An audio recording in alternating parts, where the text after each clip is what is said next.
Hi guys, in this show we're looking at Mail, Altman, Carter, Drew, Oz, Dunne, Agutter and Naughton. I don't know why I wanted to do this in a Burmese accent. We're looking at 1981's An American Werewolf in London.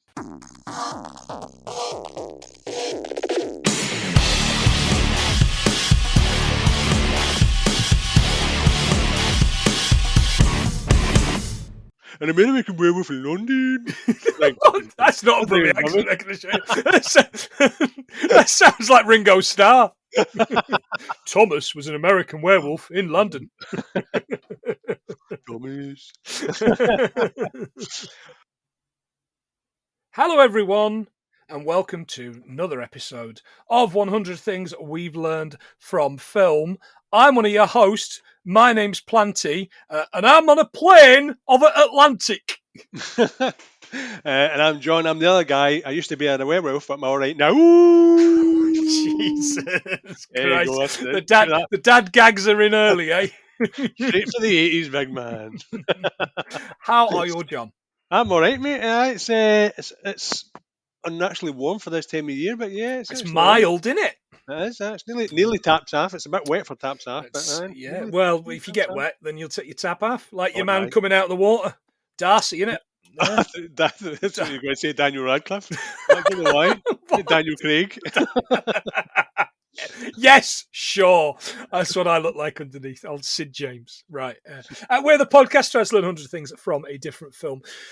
Every week, this month we are covering, we're going to call it the best of British. We've not called it anything. We've barely even given a fucking fanfare. It's just a something in it. And in fact, even better, this week we've covering a film that technically isn't British, but it's all filmed in Britain and it's mostly British people in it. So have it. John, what are we talking about this week? So we're looking at 1981's An American Werewolf in London, which when I first saw it was amazing, and it's still amazing. It's still amazing. I got a 4K Arrow release that I broke open for this. I watched it twice this week. I just love it. I've watched a whole bunch of the extras. It's brilliant. It's great stuff. It looks great. It feels great. It sounds great. It's funny. God, it is funny. It's so funny. It's so some weird bits in it as well, though. The whole Nazi thing was a bit. Yeah. We'll come to that. And again, down to the fact that the protagonist is Jewish is the kind of that's the joke, I guess. Anyway. If you like what we do, give us £1 a month and we will give you a shout out at the end of the episode. Except for this week, John, where I'm flipping it around and I'm going to do the patron shouts now. You're flipping the script. I am flipping the fucking table over. So nobody wants to know about the movies for 1981? No, we'll get to that eventually, but I want people to know that they can give us £1 and we'll do this. Okay. Thanks for the reminder. So we've got a lot of people that give us money. Some people that give us money and have nothing to promote. We've got Phil, we've got Gav, we've got Rachel, who helps me not only by being fit as foot wife, but also by being a fantastic research assistant.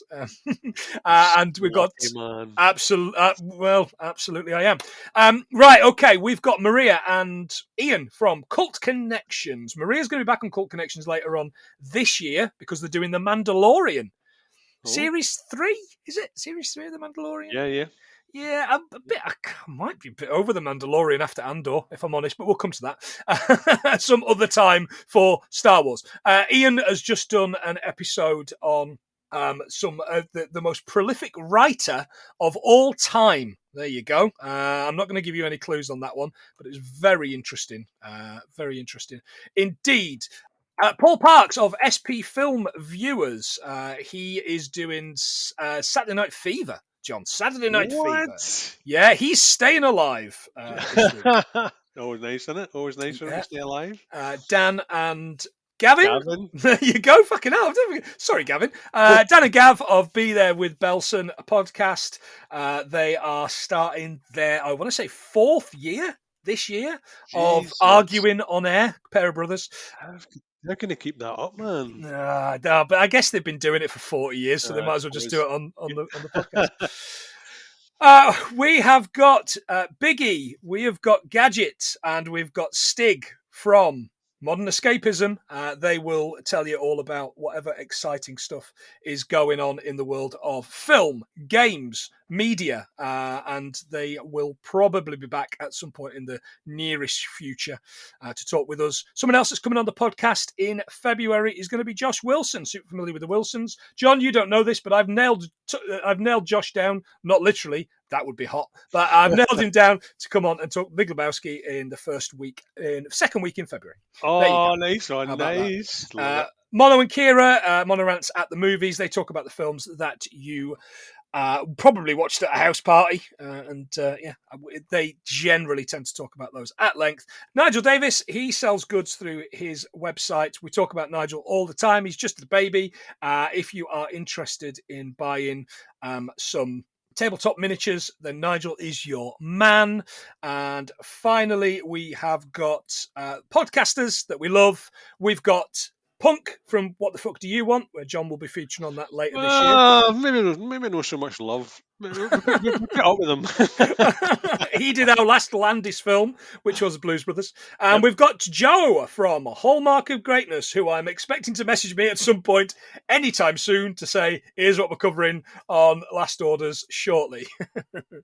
Other than that, if you want to be involved in that pile of prats, then just give us a quid a month and we'll say some nice things about you and some horrible things about you. Next couple of weeks, I'm just going to say horrible. I'm going to come up with one word, horrible things to say about all of you. So you want to get involved in that, give us a quid and we'll say something really fucking horrible about you. Be creative.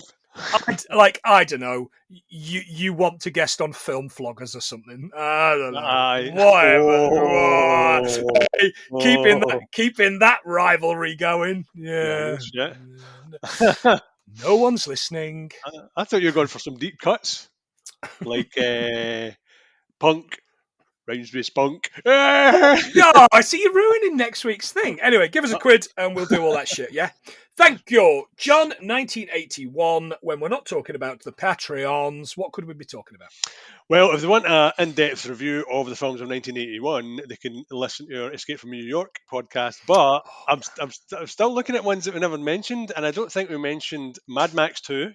Oh, it's my favourite Mad Max. Well, it isn't. My favourite Mad Max is Fury Road, obviously, because it's everyone's favourite Mad Max. But Mad Max 2, The Road Warrior, is brilliant. Yeah. One that we don't speak about too often is Piranha 2. Okay, yes, it's okay. Piranha 1. Scanners, I know it's a fan favourite. Yeah, I love it. The Howling. Oh, well. Yeah, we'll come to that. Good. We'll come to that. And my all-time favourite, The Evil Dead. The OG. The OG. Now, the reason I left that to last is because have you seen the trailer for the new Evil Dead?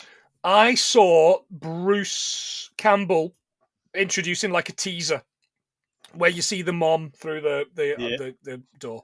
Well, the full trailer's up. Red I don't watch them for film. You know that. I don't watch them for films I want to see. So I will be going to the cinema. I will be first in line for that with kids who don't know what fucking Evil Dead is. No, looks good, so I'll look forward to that. But yeah, that's 1981 in a nutshell.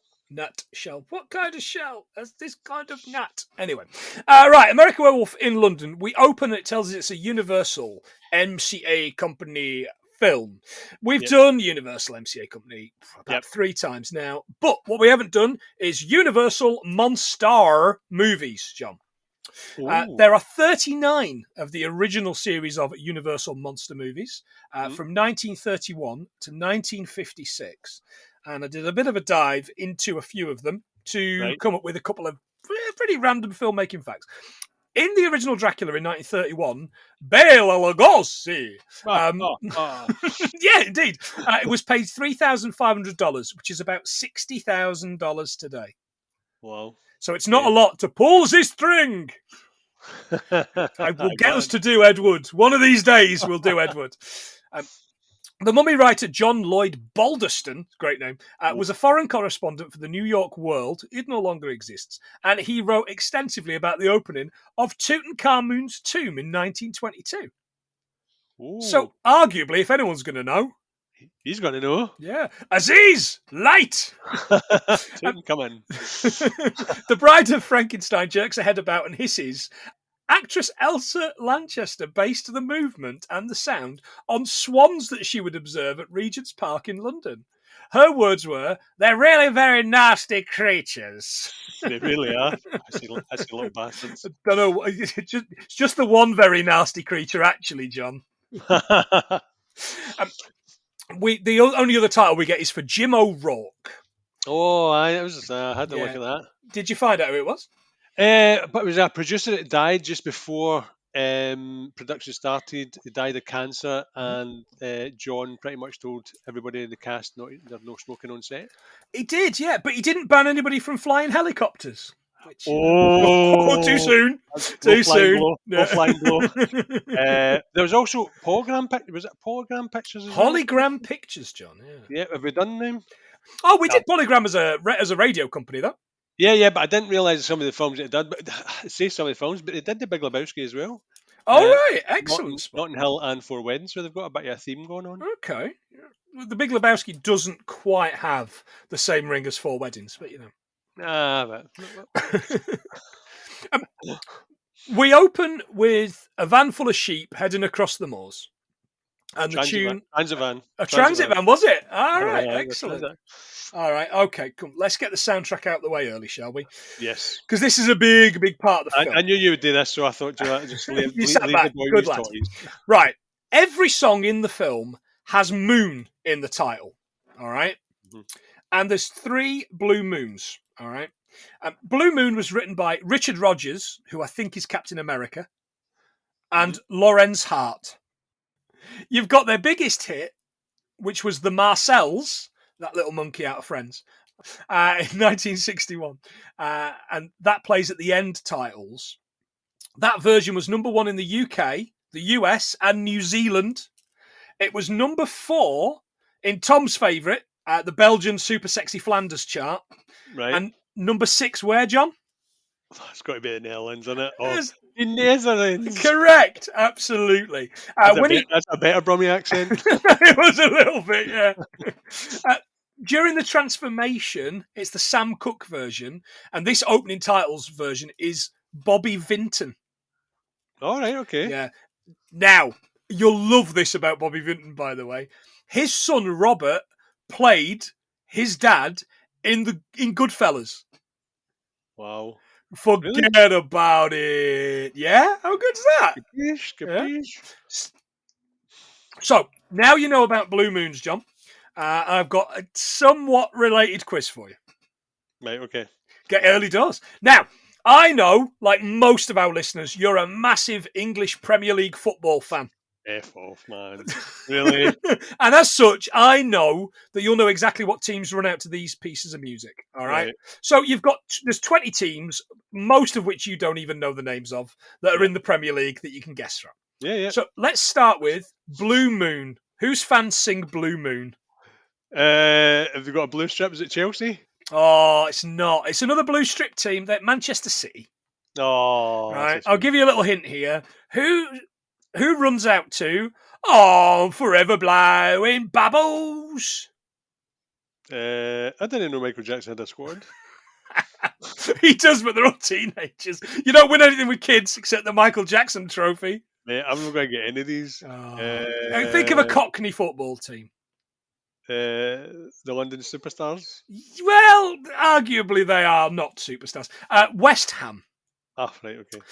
Next up, the big tune from the Phantom Menace, Jewel of the Fates. You know, da da da da da da da. That's the one. Any guess?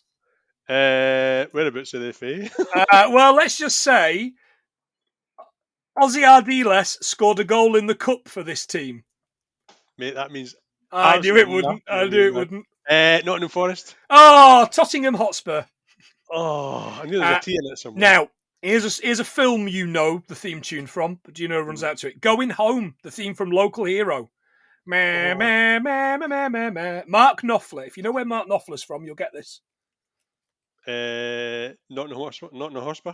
Nottingham Hotspur. Newcastle. It's not in the Hotspur team though. No, it's a Fuck. mixture of my team, Nottingham Forest, and Tottenham Hotspur. Oh god. Jesus, I hope this makes for better listening than it does for fucking writing. Oh, I'm saving a lot of ink for this, I'll tell you. I fucking hate football. Finally, John, Scottish related this one, and it's a team you've already mentioned, kind of. Mull of Kintyre by Wings. Who runs out to that one? And I will murder you if you don't get this. It's got to be Nottingham Forest. It is Nottingham Forest. Yes! The world famous Nottingham Forest. John, you got 1 out of 5. Congratulations. I got the main one though. That's a good one. Yeah. That was a daddy. Just before we move on, John Landis said he wanted Cat Stevens' Moonshadow and Bob Dylan's version of Blue Moon. What? Couldn't get them. This was on one of the documentaries I was watching. Couldn't get them. Apparently, Bob Dylan said no for religious reasons. Wow. David's in the basement eating all the residents. Jack's on the pavement, skin ripped apart. Jesus. And this is my favourite. Cat Stevens said no because he believes werewolves are real. Oh. I mean, really? He would know. He is a cat, so the cat in the cradle. Maybe they've had a chat. Oh, wow. maybe John Landis. See, when I look at John Landis' films, man, I just like you try and look for obscure ones, but they're all bangers, man. Like even Three Amigos, Spies Like Us, National Lampoon's Trading Place. Every film in my eyes has been an absolute. Is Spies Like Us still that good? It's not in the same league, but it's still one of the ones go, oh god, I want to see that again. But it's no age very well. Did he do Dragnet? Because I love Dragnet. For some reason, I think he did. Did he do Dragnet? Okay, I love Dragnet. It's great. Again, it's probably aged really badly. Yeah, but I had a great time with that one.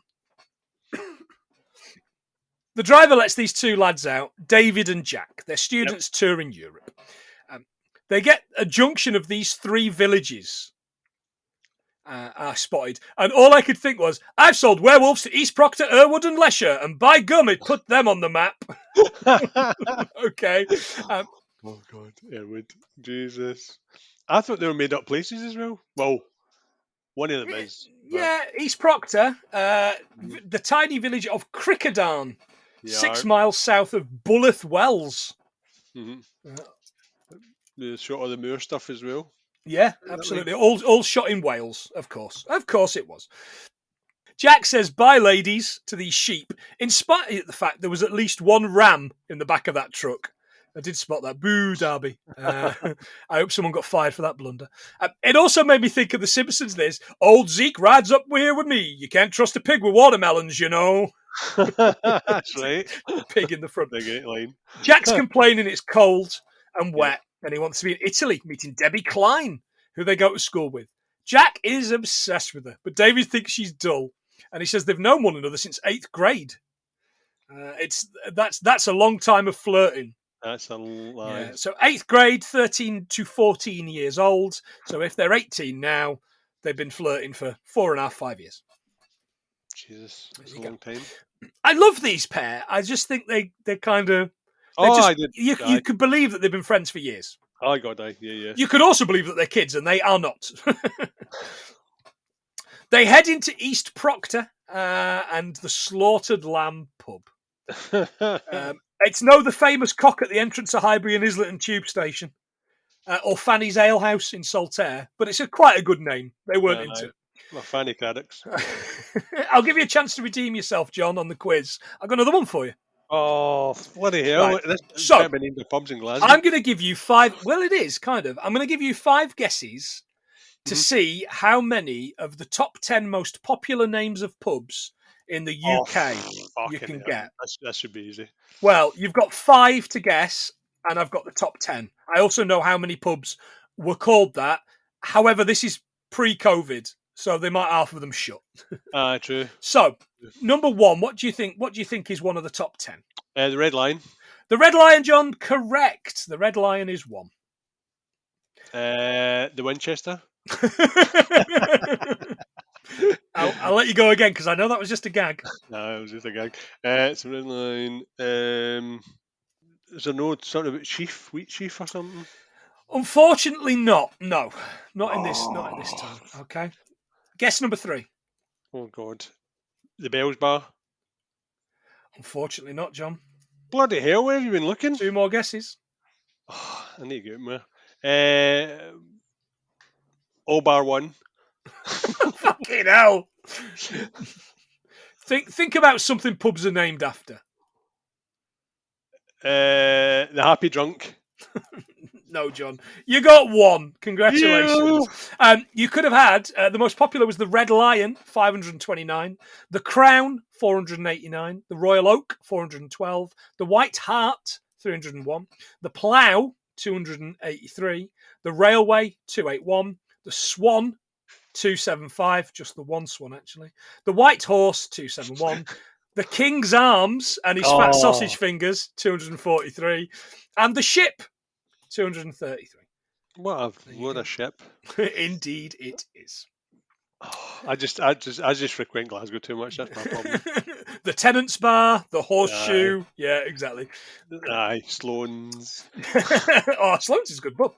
So, the Slaughtered Lamb is full of farmers. Right, it's full of basically people that just going about their day-to-day daily business. Yeah, and it all goes silent when they walk in. We've all done that. I mean, I've done that in pubs in Scotland, I'll be honest. Oh, aye. Yeah, it's, hello, any chance of a pint? Any chance of a cup of tea? So it's tenants we serve in here. Oh, nice one. I'll have 6. They want coffee, hot chocolate, and food. But she says it's ale or tea. Have you got tea? No, but I can make you one. Okay, attitude.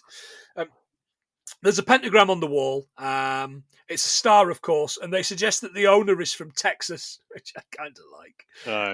David says to the owner, remember the Alamo? I remember Alamo. A film with John Wayne in it. I saw it at the pictures. Did you see they had Carlsberg on tap as well? I didn't spot that. Well spotted. What? And just the fact that I just looked up just for a shake at, if Carlsberg's created the perfect woman, she'd probably look like Kelly Brook. Just so you know. All right. Oh, very good. There you go. Yeah, tidy. The Alamo's a 1960 John Wayne film, as she said, directed by John Wayne. Oh, there you go. $12 million budget and a $20 million box office. I assume that makes it a flop domestically. 167 minutes long, which I think is about as long as The Siege was. Not really. That actually lasted 13 days, which is half as long as the film adaptation. Oh, I thought you meant The Siege with fucking, what's his name? Karate Chops? No! It's the actual Siege. Yeah, I would argue that film adaptation needed more chupacabra, and it would be a lot more interesting. The main guy holding court here, the always brilliant and much missed Brian Glover, right? And he's called Chess Player, isn't he?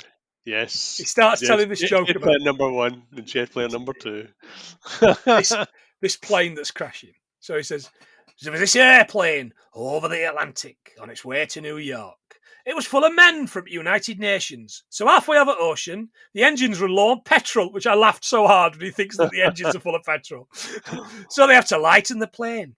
So they heave out all the baggage, but it's still too heavy. So they chuck out the seats, but it's still too heavy. Finally, this froggy, steps up and shouts, Vive la France! And leaps out. Then an Englishman steps up and shouts, God save the Queen! And he leaps out. But the plane is still too heavy. So the Yank delegate from Texas steps up and shouts, Remember the Alamo! And chucks out the Mexican. There you go. And everybody falls about laughing here. Yeah. Even though none of them remember the Alamo. Including a fantastic spit take here, John, from who? Rick Mail. Your personal favourite, Rick Mail. Rick. I think it was his second or third film, man. Second film, yeah. Now, do you know how they got him in? Through the back door, because he was so rude.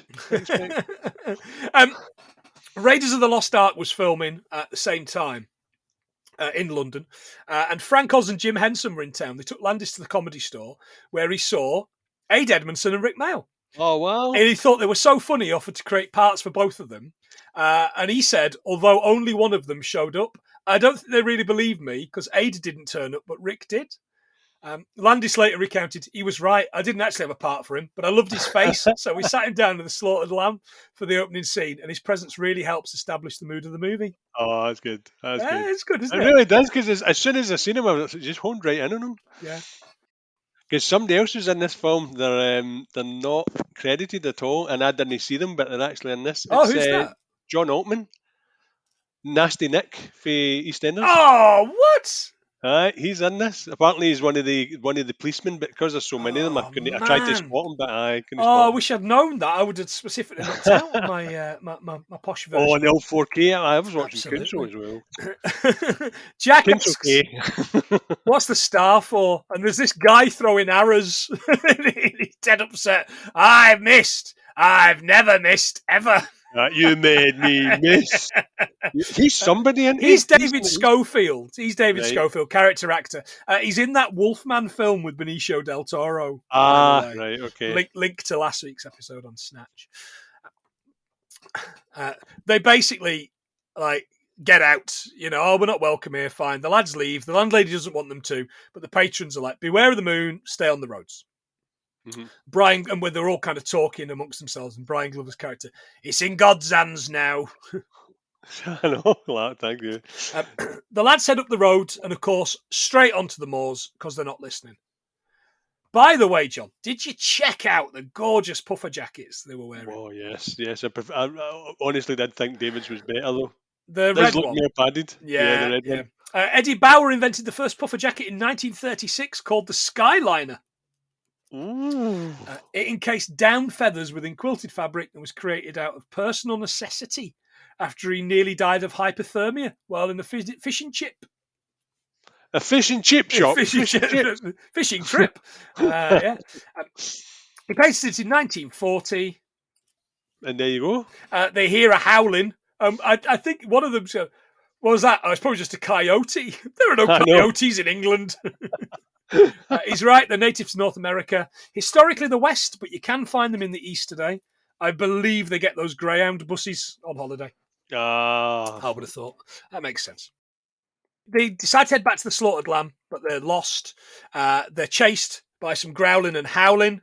David falls, and Jack goes to help him up. You scared the shit out of me. Jack goes to help him up, and then BAM! He's attacked by this snarling beast. It's a great kind of surprise, isn't it? You don't expect it. By the time David starts running away, and he's like, and by the time he goes back, it's killing him. But not before Jack yells, "It's killing me!"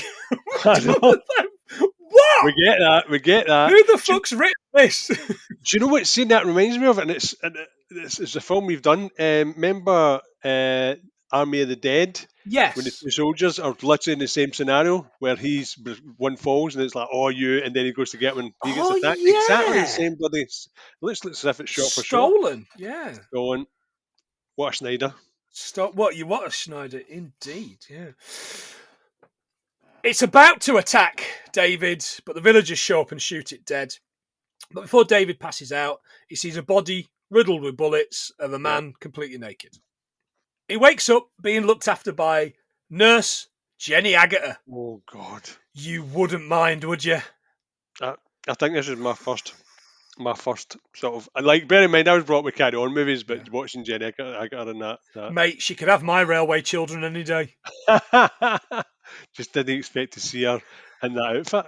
Or out of that outfit, to be honest. Little flash of nipple at one point. One for the dads, that, innit? Yeah. One for the bank.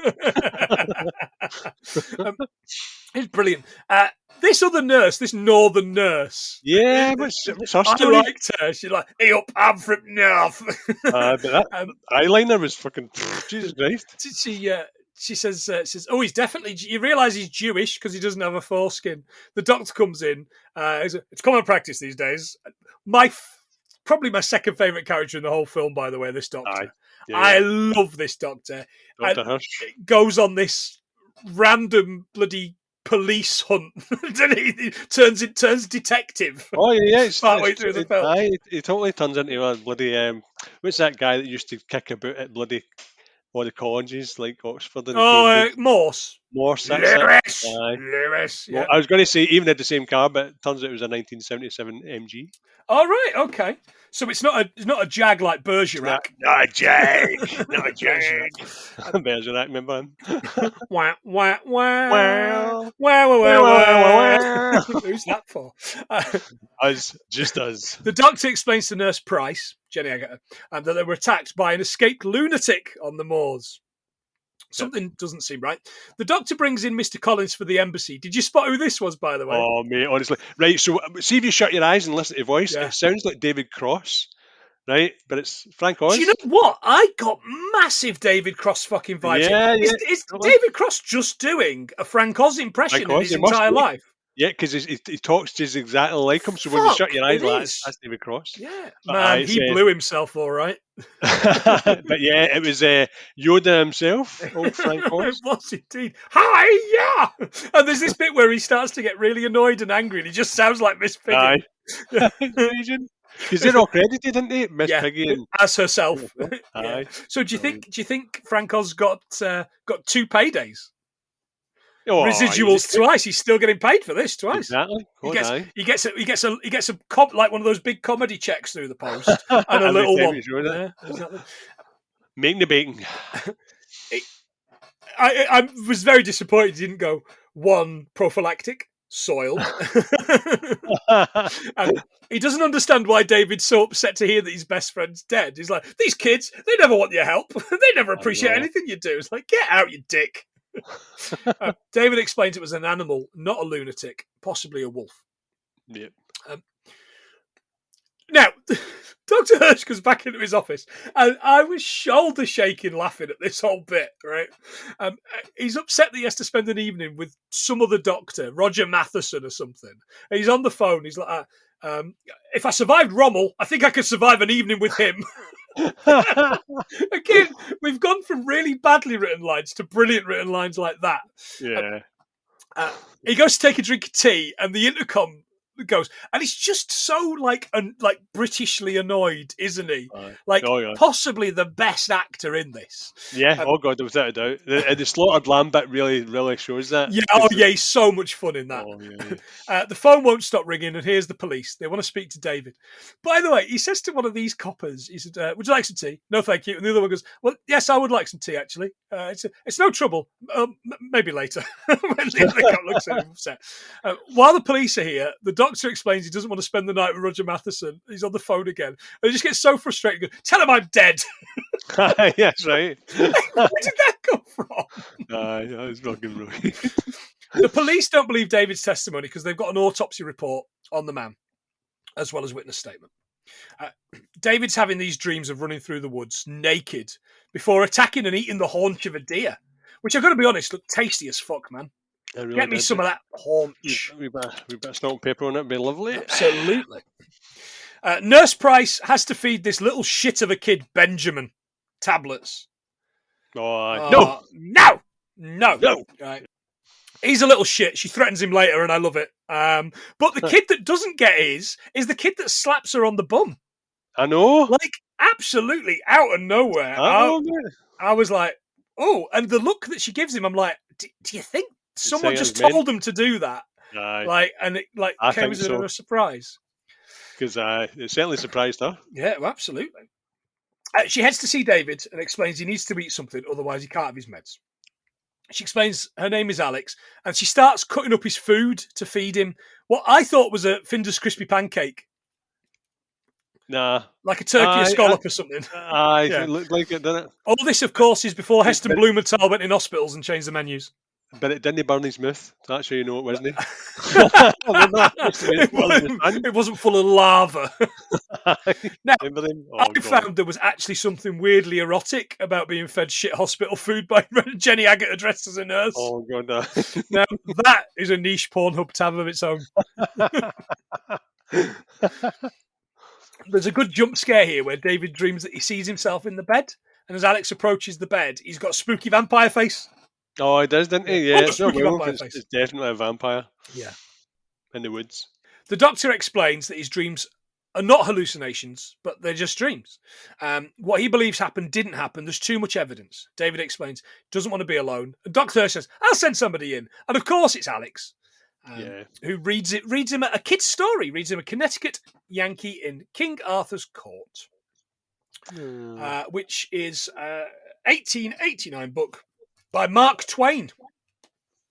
Never. A Yankee engineer called Hank gets hit on the head and wakes up in England. He uses his knowledge to become the new Merlin. You're not going to believe this connection, by the way. There was a musical adaptation in 1927 by our Blue Moonies, Rodgers and Hart. What? Unbelievable, isn't it? It's all linked, man. It's all linked. it just like the fucking Matrix is glitching, man. I'm glad I took that red pill. That was a suppository. By the way, I would like Jenny Agutter to do one of those YouTube ASMR things, just reading. Yeah. That would be good. Yeah. The next scene, we're back in America in David's house. This is mental, by the way. This bit blew my mind. This is the bit that got me. His mum and dad and the two kids watching the Muppets, you mentioned. And the door goes, and David Dad's, I'll answer it. And they all get murdered by what? Nazi creatures? Yeah, I've written zombies, but it's a bit weird. As if fucking Nazis weren't bad enough. I know, they had to put prosthetic there together. You can't explain. It looked like something out of Labyrinth. Yeah, they did. They destroy the place with gunfire and Bernie fire, just to differentiate the types of fire. And then he wakes up, and it was a dream. And Alex is there, and she goes, "I'll open the curtain." He gets his throat slit. Yeah, right at the end. Yeah. That zombie thing was played by Rick Baker, special effects guy. Oh, Rick Baker. Yeah. So while you're talking about him, I was looking him up, but pre this, he'd done The Howling, right, which is 1981 as well. But he's done some of the Star Wars movies as well. Yeah. Man, what a guy! He's done loads. There was too many to rhyme off, but he has done quite the number of them. He's done a bit. He's done basically everything that Tom Savini hasn't. The two that I could find that were kind of related, Wolf from the 90s. Do you remember that with Michelle Pfeiffer, Jack Nicholson? Oh yeah, Jack Nicholson. I've never seen that. It's quite long. I watched a bit. Yeah, it's just based on him just marking his territory and is it? All right, okay. And Cursed, which I love, the Christina Ricci. Oh yeah, werewolf film. Yeah, I like that. Yeah. That was good. Yeah. He also did the makeup in Coming to America. Oh, for the guys in the barber shop. Yeah. Oh, that was good. Stuff. Yeah, that was good. He's also the guy in the King Kong suit in that awful King Kong remake from '76.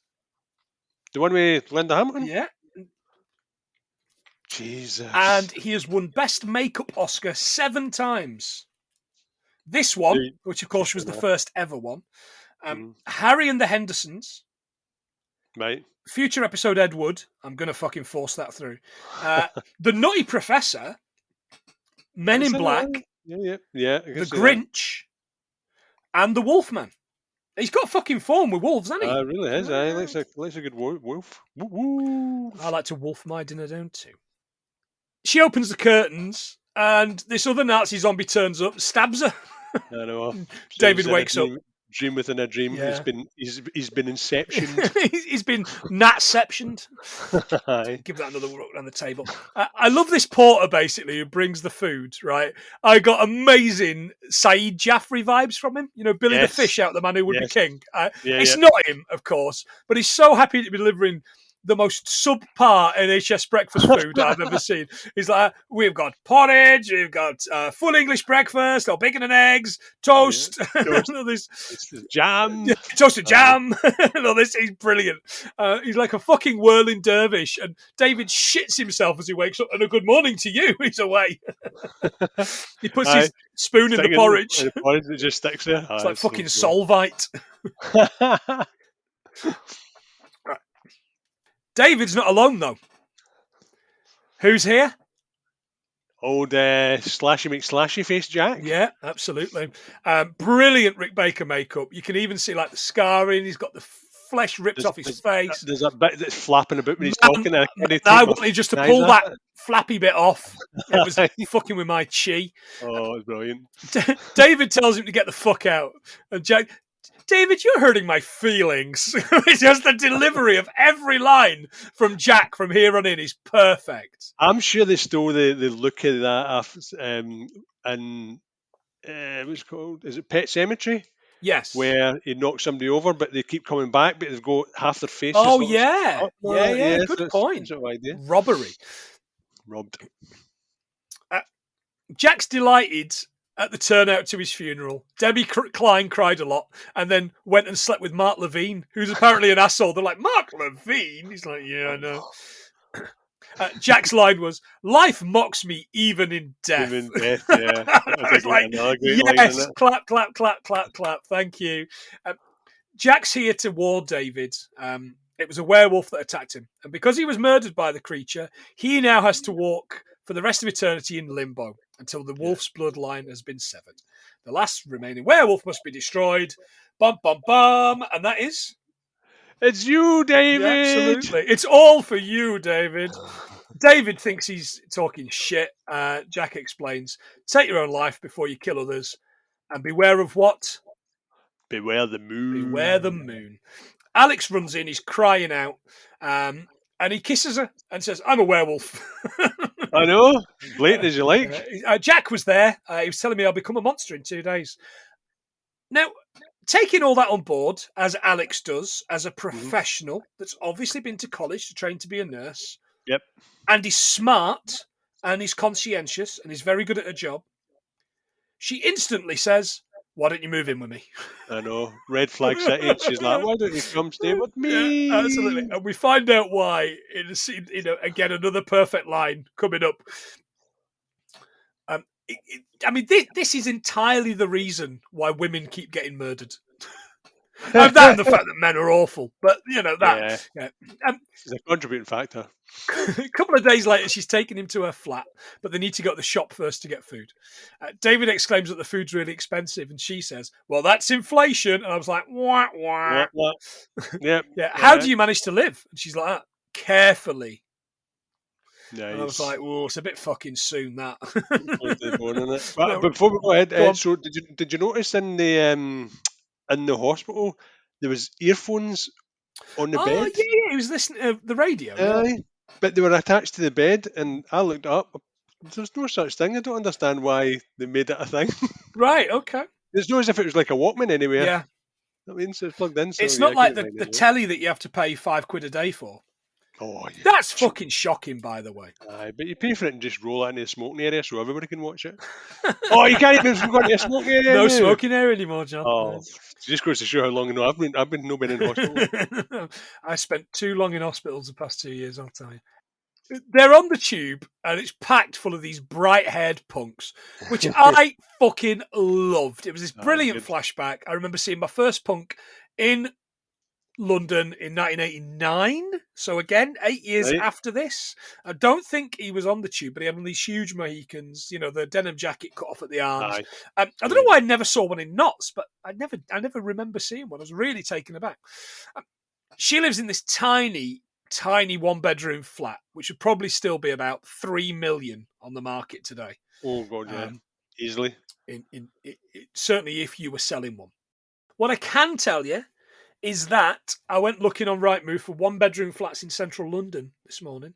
A lower ground floor flat, that's the fucking cellar to me and you, in Victoria, was the cheapest on Rightmove at £425 a week. And it does not have a single window. Yikes. What? Jesus. Mate, you can rent a 2-bedroom house in Carlisle for £500. Man, that's But crazy. you've got to stay in Carlisle. Swings and roundabouts, mate, innit? Exactly, But you've got to live in the same fucking city as me. Well, because I think of worse things. No, right now, though. Very good. He basically says, I've noticed there's only one bed. And she says, I find you very attractive and a little bit sad. Women! What? I mean, I was never attractive and I was never sad as a teenager. And I think that was the problem. Maybe that's where you were going wrong. I think that was exactly where I went wrong. Also, I was a really fucking loud kid with a massive afro. So She then tells him she's had 7 lovers, 3 of which were one-night stands. And they jump in the shower together and do some shagging. Yeah. Oh, heavy petting. Yeah, to Van Morrison's Moon Dance. Right. This is odd as fuck. 1970 album of the same name. The single was a song on the album. Came out 7 years later in 1977. What? So it reached a high of 92 on the US chart.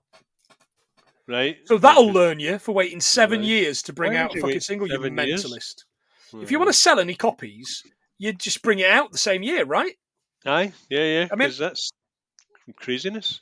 I don't intend to tell Van Morrison how to fucking, about music, just as I don't expect that fucking nutter to tell me how to do podcasting. True. Although if you wanted to come on and tell us, we'd be all for that. We have to cut a lot of it out, but Aye. And it might be 7 years later, but we'll get them. I'll be honest with you, John. One surefire way to get rid of a stoner for me is listening to Van Morrison. In fact, I can't think of much Irish music I'd want to shag to. Like, what, the Dubliners? The Wolf Tones? What are they, sisters? Yeah. Oh, the Cores, the lovely Cores. The lovely Cores. Just the thought of listening to Bono makes me want to cut my own fucking knob off, if I'm honest. Bewitched, I'm all about Bewitched. Yeah, all right. Is this doing anything for you, Mono? In the night, David wakes up and heads to the bathroom.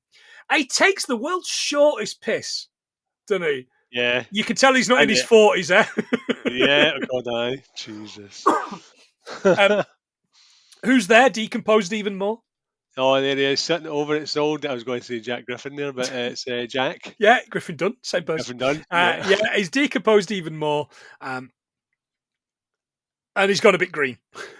And he has this conversation with him, reminding him it's full moon tomorrow, reminding us, the viewer, of course. Yeah. But David says it's just a bad dream. Jack doesn't want to kill and make others like him. David tells him to go away. I won't be threatened by a walking meatloaf. So he literally will do anything for love, but he won't kill himself. Alex wakes up Come back. and heads back to bed. And Alex thinks that David blames himself for Jack's death. Hence the bad dreams. Yeah. We now get into fucking Dr. Bergerac, right? Which is probably one of the funniest bits of the film, really. One of the funniest bits of the film that doesn't involve Jack. Think so? Oh yeah, absolutely. This is really good. Pat through all these sheep, through some rain, and then into the slaughtered lamb. Did you catch what he asked for to drink? Oh God, what was it? A Campari? He asked for a Campari and soda, right? That's what it is. A Campari is red-coloured spirit, which is, according to their website, obtained from the infusion of bitter herbs, aromatic plants, and fruit in alcohol and water. I would like to know what the fuck I'm drinking before I drink it, if it's all the same to you. I want to know exactly what hops they are and exactly what malted barley it is, right? So don't just give us that. But yeah, she's like, no. Don't have any of that. He settles for a small Guinness. Yeah. Which she pours out of a bottle into one of these fantastic half glasses. Remember those half pint glasses? Yeah, That's what I used to drink my Nuki Brown out of. They always used to give you one of those glasses in the pub. If you ordered always right at the bottom. I'm not in a pub, mate. Fucking hell, have a bit of class about yourself. No, I was in the pub. That was my last round. So every time it was the last orders, I'd get that because it was the biggest drink there. Good thinking. Yeah, it's is it half a litre? Aye. It's bad for you. It's bad for your guts, man. I was young back then. I was only 14. I got vibes here, by the way, with him ordering in the pub of Clarence, George Bailey's guardian angel in Nick's. Oh, it's too warm for a flaming rum punch. And everyone looks at him, he doesn't really belong, kind of thing. He starts talking to everybody jollily, doesn't he? He's like, oh, what about the attack of those boys the other day? They're all like, well, I don't know anything about it. No, I must be right. Oh, I'm always right. Yeah. The darts player kind of heads out, doesn't he? I'm going to check on the dogs. Brian Glover, the dogs are fine. There's nothing for you here. And he heads away. I'm so brash, right? Because he went to play him at chess. Oh, yeah. He's like, knight takes rook. What? He says, the chess. Oh, yes. Yeah, aye. outside, he's basically in this churchyard, isn't he? And he basically says, the kid's in danger. David's in danger. Beware the full moon. Brian Glover comes out. That's enough! That's enough! Then Dart Player number 1 runs away. Literally runs away, nearly falls in his arms. It's like a proper scurry, isn't it? And again, basically, all of the northern men in this film say, goodbye, film. We're done. We've had enough. That's it. Brian Glover is perfect, by the way. He's always been one of my favourites. Died in 1997 at the age of 63. Far too young. Far too young. I mean, he looks fucking 63 here. Yeah. I'll always been my Rottweiler. But I used to watch him in Brass. Remember Brass? I do remember Brass, yeah. God, yeah. He's in that one episode of Bottom. Yes, that's it. Rottweiler. Yeah, Mr. Rottweiler. He used to be a professional wrestler, going under the name Leon Harris, the man from Paris, which of course would work brilliantly in a Yorkshire accent. And he adopted the name from a wrestler who didn't turn up for a match one night. And he stuffed in. And his routine involved a lot of comedy, including the catchphrases, ask him, ref, and how about that then? Oh, jeez. It sounds like something off the Fast Show, doesn't it? It really does, doesn't it? Have you seen it? Fucking hell. Absolutely brutal. Mother! Probably two of my favourite things. I mean, I remember him in that very, very bad rugby league film, Up and Under. One of only two rugby league films. He was dying at the time. He had cancer at the time. And, of course, he's in Alien 3. Yeah, he's very good in Alien 3. He's brilliant. And he's wonderfully well spoken in that, but whilst being Yorkshire. Oh yeah. That fantastic pronounced Yorkshire that they don't have anymore. Yeah, sort that out, Stig. Well, sort that out. Have that. Start talking like that, please. That would be great. Anyway, let's get on with the film. Meanwhile, in London, Alex is off to work. David kisses her goodbye in the street. This horrible little barking fucking Jack Russell is giving it hell, right? I know. But that's not the worst thing about this shot. The worst thing was these awful laughing twins out of the fucking Shining that were they're walking. Pretty horrific, aren't they? Yeah, they're horrible bad scenes, man. Jesus. Come play fetch with us, David, forever and ever. And this ginger tomcat, that's the kid out of the fucking Alien. Oh god, it looks like fucking Jonesy, but it also looks a bit like the cat out of that anthology film Cat's Eyes. Do you remember that? Oh god, that horror. Yeah, like there's three of them. There's one James Woods wants to give up smoking. They cut his finger off or something. They kill his wife or something. I can't remember. Was there somebody in Dempsey and Makepeace in that? Something yes, yeah. Dempsey. Oh, was it Dempsey? Yeah, exactly, Dempsey. David puts on the TV, and on BBC One, it was the test card. Remember the test card? Remember Telly shutting down? What were all that about? I know. 11 or 12 o'clock, wasn't it? Absolutely, with the with God Save the Queen. The test card, John, is a way to test your TV's output on colour, brightness, and clarity. This one is the famous test card F. Apparently. Oh, is it? Yeah. If you're our age, of course, listeners, you'll know it. Carol Hersey, the little girl playing noughts and crosses, with this horrific fucking clown doll, who, on the website I was reading, said the clown doll was called Bubbles the Clown. Freaky bastard. It was first broadcast on the 2nd of July 1967, which was the day after the BBC did colour broadcast for the first time. Colour? Yeah. Colour, mother. Carol's dad, George, created it. And 1999 was when they finally killed Test Card J and thankfully Bubbles the Clown. Which I'm grateful for, because the day after that, the nightmares stopped. So, that fucking helps, that's for sure. Fucking clown. Oh, he turns over. He's not happy watching the test card, as none of us would. He turns over, and there's darts on the telly. Now, the first time I watched this, Rachel laughed and went, that guy's called Rab Smith of Scotland. And I was like, all right, Rab Smith, that's a bit of a generic name. And then I saw he was playing Cliff Lazarenko. And in my head, I went, I have not thought about the name Cliff Lazarenko for about 30 years because these two were real people. He was watching the Nations League final from 1981, which Rab Smith and Scotland won. There you go, Whoa! John. You'll be pleased to know. In the team alongside Rab Smith was Jockey Wilson. All-time favourite, Jockey man. Wilson, who I What a legend. think Dexy's Midnight Runners sang about, didn't they? At least that's what they thought made us know on Top of the Pops. Aye, yeah. That because it was always him playing Eric Bristow, wasn't It it? was It always him the- playing Eric Bristow. But yeah, Cliff Lazarenko, I was like, no, what? Why have they? I thought Yeah. they just recorded a darts match for this, but no, it was actual thing. Yeah, well, even done that. There was a advert for News of the World, wasn't there? Nina With Carter. Nina Naughty Carter. Nina. Ooh. Yeah, real person revealing her amazing person. life. PhD model. Yep, absolutely, she was, and she was a pop star. She had one record. Do you remember these sensationalist adverts? They must have run these till like the 90s. Aye. They would always advertise like, "I'm going to be talking about my life, my loves, and my motor cars, only in the News of the World." Nina Carter isn't dead, but thankfully the News of the World is. So fuck Murdoch. Yeah, it's gone. And fuck the Tories Goodbye. while we're on it. Yeah. Of course, he switches the TV off then, because we only had 3 channels at the time, and they were all rubbish. They were all shit. Yeah. We see a montage of him bored as fuck. Yeah. What was it? 354 Fum? I smell the blood of an Englishman. He's listening to Bad Moon Rising, 1969. Nice. Credence Clearwater Revival song. Made its number 1, John, in Ireland and the UK, but only number 10 in your favourite place. What? In the Netherlands? Correct, in Birmingham. That's right. I guess they didn't hold out much hope for the tape deck or the Credence.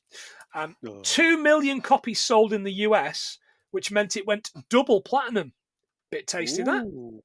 DP? 1969. Indeed.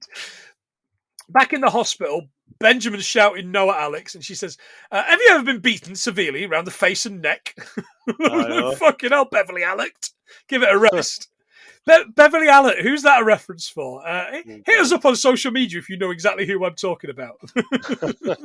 See, John, we could do true crime references. Where are all our fucking listeners for that? Listening to true crime pods. Yeah, they should be listening to this. It's probably. I mean, are people still upset about that Beverly Alec thing? And probably are. Anyway, back at the flat, the moon is out and David's in agony. I'm burning up. He rips all his clothes off and the metamorphosis begins. And this is what Rick Baker won the fucking awards for. It's gorgeous. Right. The stretching of the hands, the legs, the teeth coming through, the back was as hairy as mine. Mm-hmm. I was watching the extras on the disc, and in fact, this extra must have been from like a video presentation in the 90s. And Rick Baker in 4:3, this fucking beautiful 4:3, blurry as fuck, man. It looked like I was watching it through fucking Vaseline, right?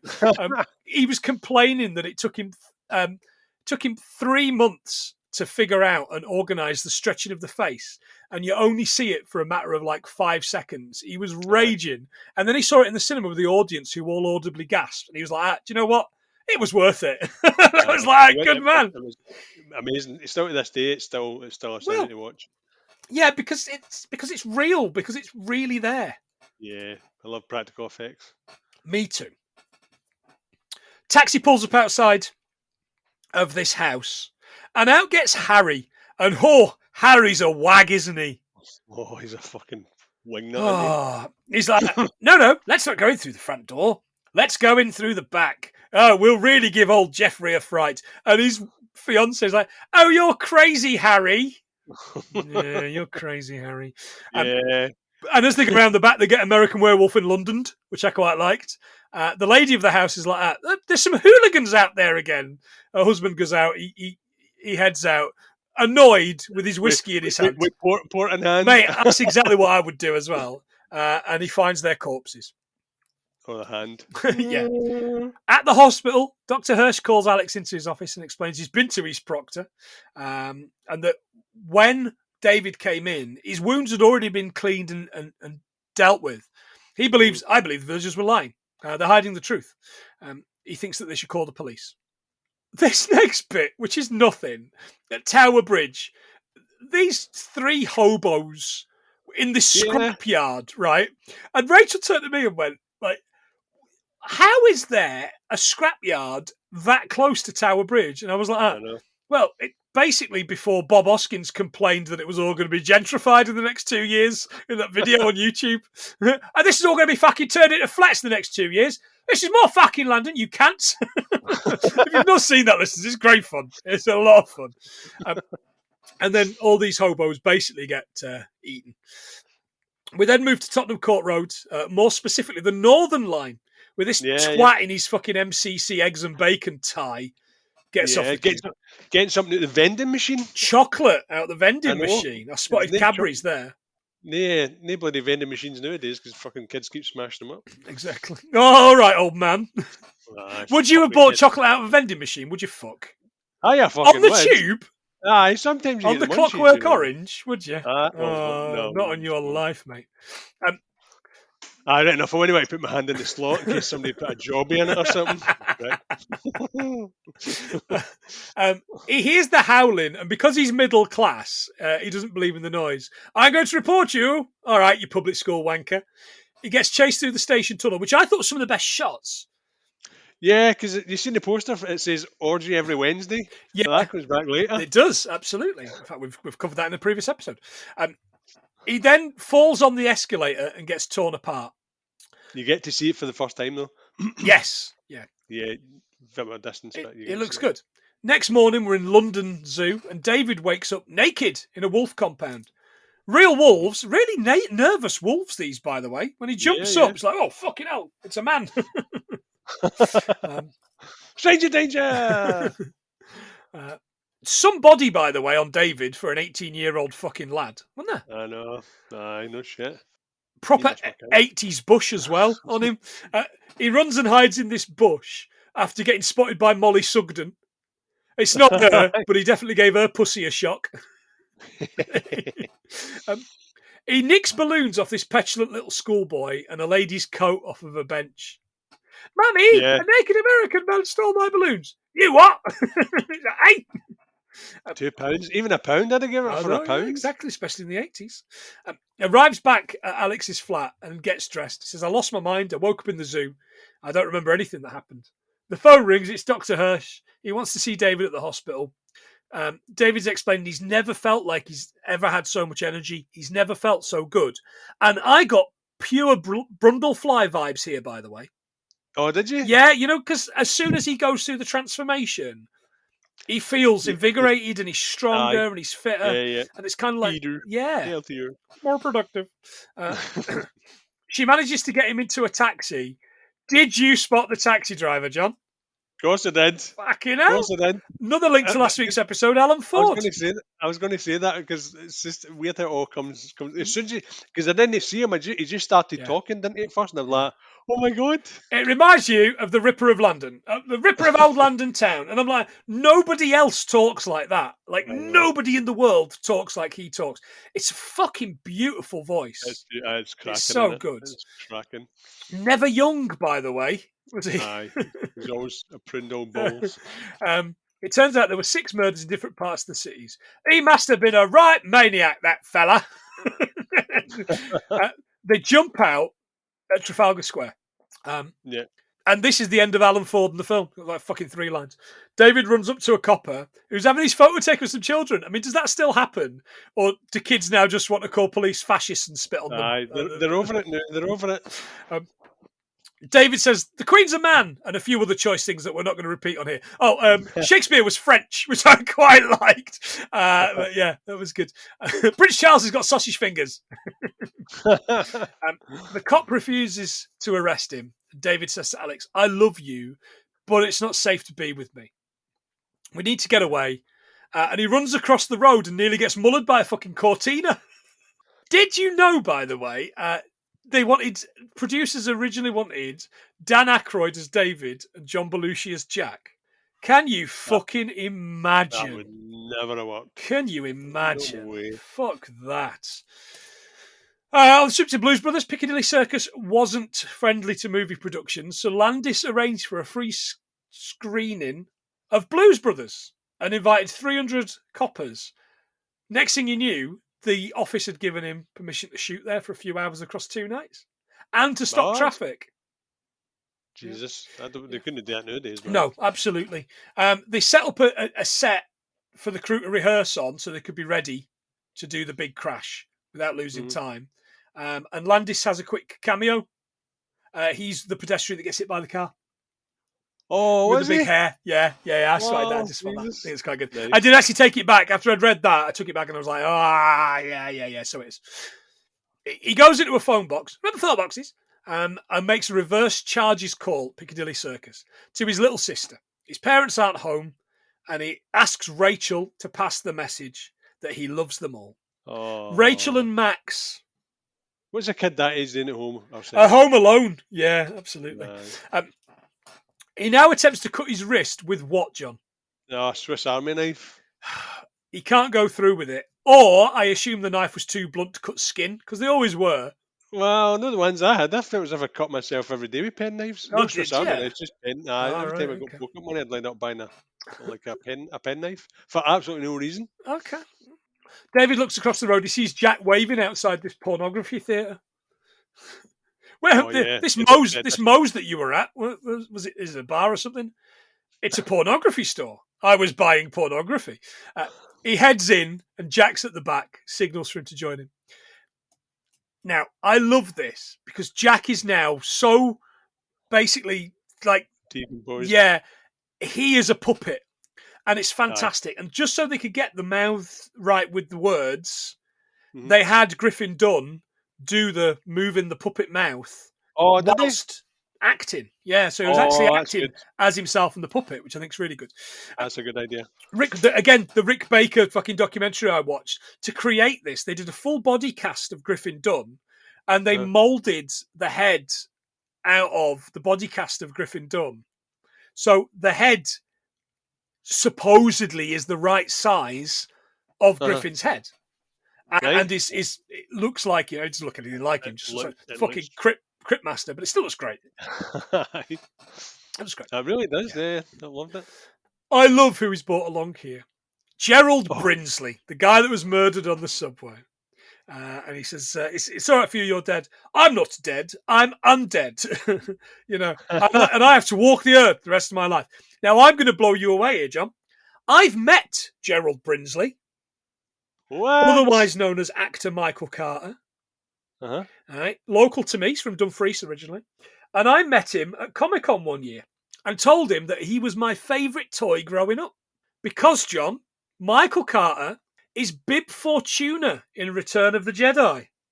Jesus Christ, really? Yeah, and Bib Fortuna was my favourite Star Wars figure as a kid. Wow. Bib Fortuna and Boba Fett were my two favourites.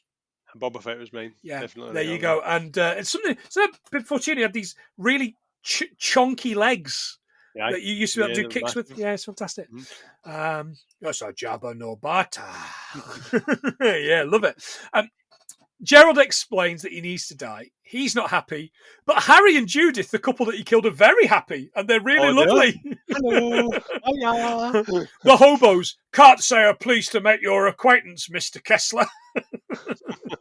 And they all come up with ideas of how he can kill himself really cheerily. A gun, sleeping pills. He's not into it. And then he's like, no, I don't really think I'd want that to happen.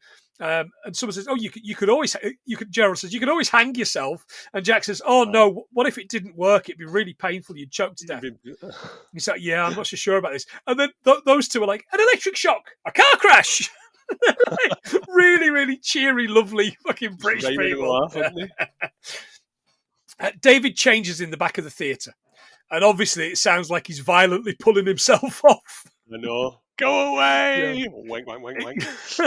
He murders an usher, and these bobbies show up to carnage in the theatre. They pull down the shutter to trap him, and he breaks through. It's almost like a kind of a Looney Tunes cartoon style breakthrough. I love it. He decapitates the detective that's been through the whole film. He looks a bit like Victor out of... Victor out of Still Game, doesn't he? Oh, with the tash, yeah. He causes the 70s version. Yeah. He causes this huge smash on Piccadilly Circus, including this cop getting squashed between two cars. Yep. And my favourite was a stuntman crashing out of a London bus top deck window. Yeah. Yeah. They all look great. Very Blues Brothers. A lot of fun. The Beast runs into the alley and it's a dead end. The riot cops prepare to shoot him. Alex and Hirsch are here now.